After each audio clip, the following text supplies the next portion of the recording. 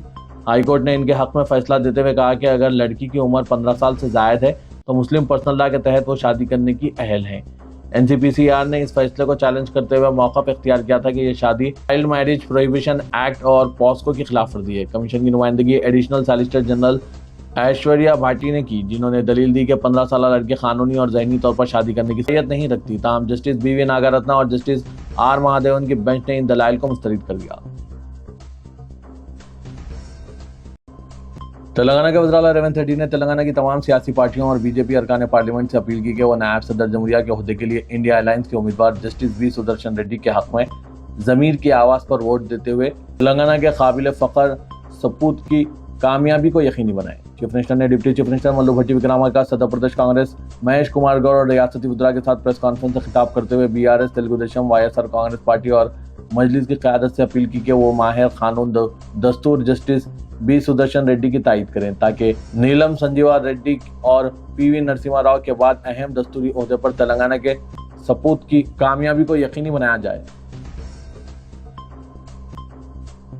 حکومت تلنگانہ نے نئے راشن کارڈ حاصل کرنے والوں کو آئندہ ماہ سے باریک چاول سربراہ کرنے کا فیصلہ کیا ہے۔ راشن کارڈز کی تعداد کے لحاظ سے ضروریات کے مطابق کوٹا مختص کیا گیا۔ ماہ سپٹمبر سے نئے راشن کارڈز کو باریک چاول سربراہ کرنے کی محکمہ سول سپلائز سے تیاریاں کی جا رہی ہے۔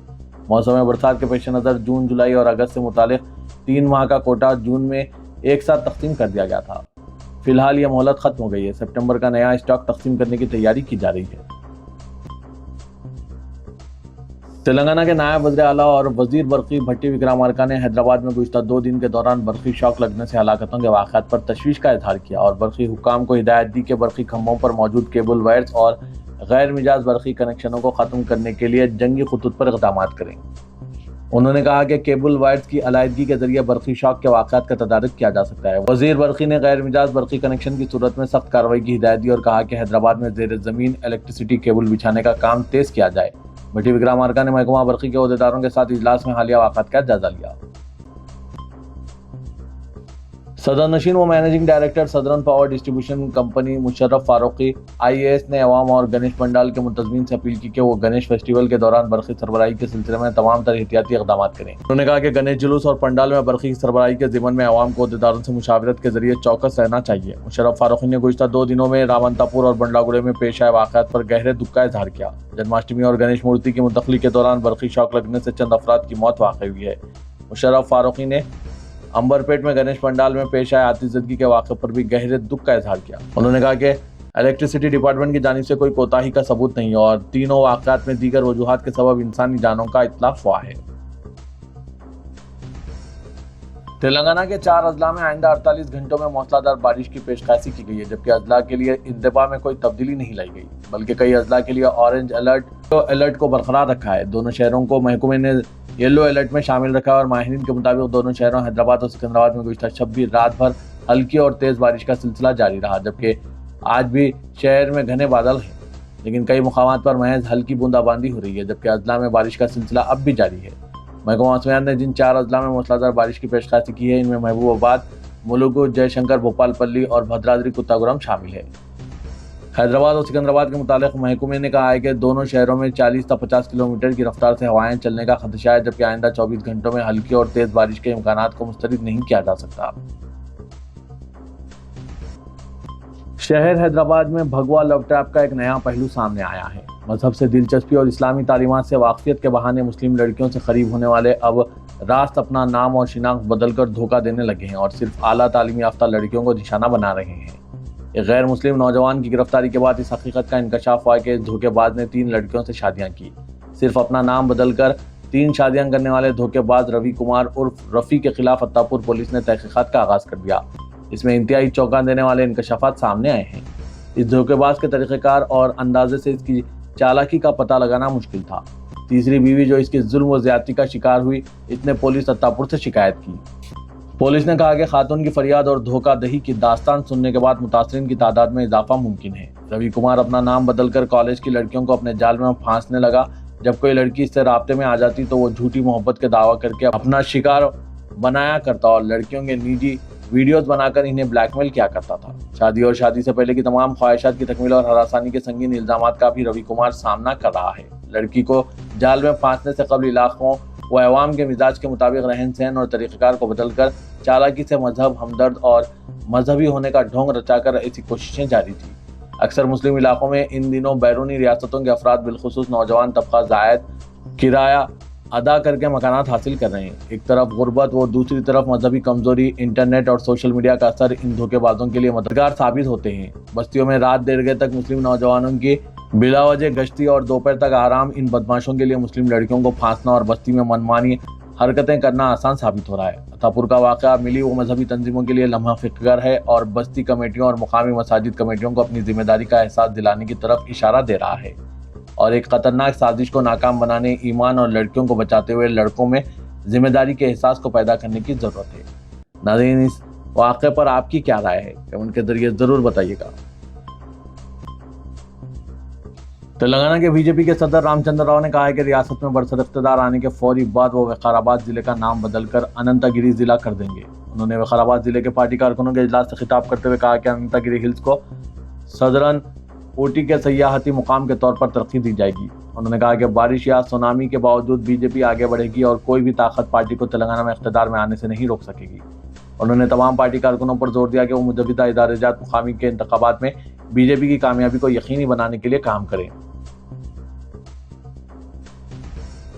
شہر حیدرآباد میں امن و امان خراب کرنے اور فرقہ وارانہ فسادات کو ہوا دینے کی کوششیں فرقہ پرستیں وقفے سے کر رہے ہیں اور امن پسند شہریوں کی جانب سے اسے مسترد کیا جا رہا ہے، لیکن پھر بھی وہ باز نہیں آ رہے ہیں۔ دائیں بازو کے کارکنوں کے ایک گروپ نے آج بالاپور میں ایک مدرسے کے سامنے دھرنا دیا اور اسے بند کرنے کا مطالبہ کیا اور حالات خراب کرنے کی مذموم کوشش کی گئی۔ یہ واقعہ شہر کے مضافات میں واقع بالاپور کے مدرسے نعمانیہ شریف نگر میں پیش آیا۔ مدرسے کے اندر قطب شاہی دور کی ایک مسجد بھی واقع ہے۔ مجلس بچاؤ تحریک کے قائد امجد اللہ خان خالد کے مطابق ہندوتوا فرقہ پرست عناصر نے بالاپور پولیس اسٹیشن کے حدود میں واقع 400 سالہ قدیم قطب شاہی مسجد حسینی سلطانپور کے قریب دھرنا دیا اور مسجد کے اندر چلائے جا رہے مدرسے نعمانیہ کو بند کرنے کا مطالبہ کیا۔ امجد اللہ خان خالد نے کہا کہ یہ مدرسہ نعمانیہ گزشتہ 7 سالوں سے چلایا جا رہا ہے اور قطب شاہی مسجد تقریباً 400 سال پرانی ہے جہاں 5 وقت کی نمازیں ادا کی جاتی ہے۔ انہوں نے کہا کہ ہندوتوا فرقہ پرست عناصر یہ مدرسے کو بند کرنے کا مطالبہ کرتے ہوئے دھرنے کے ذریعے فرقہ وارانہ کشیدگی پیدا کر رہے ہیں۔ کمیٹی لیڈر نے بالاپور پولیس کی خاموشی پر بھی سوال اٹھایا جو مبینہ طور پر دھرنے کے دوران خاموش تماشائی بنے رہے اور مظاہرین کو مسلم مخالف نعرے لگانے سے نہیں روکا۔ دھرنا تقریباً 2 گھنٹے تک جاری رہا۔ انتظامیہ نے میڈیا کو بتایا کہ مدرسے میں تمام طلبہ کا تعلق تلنگانہ سے اور دیگر ریاستوں سے کوئی بھی بچہ داخلہ نہیں لے رہا ہے۔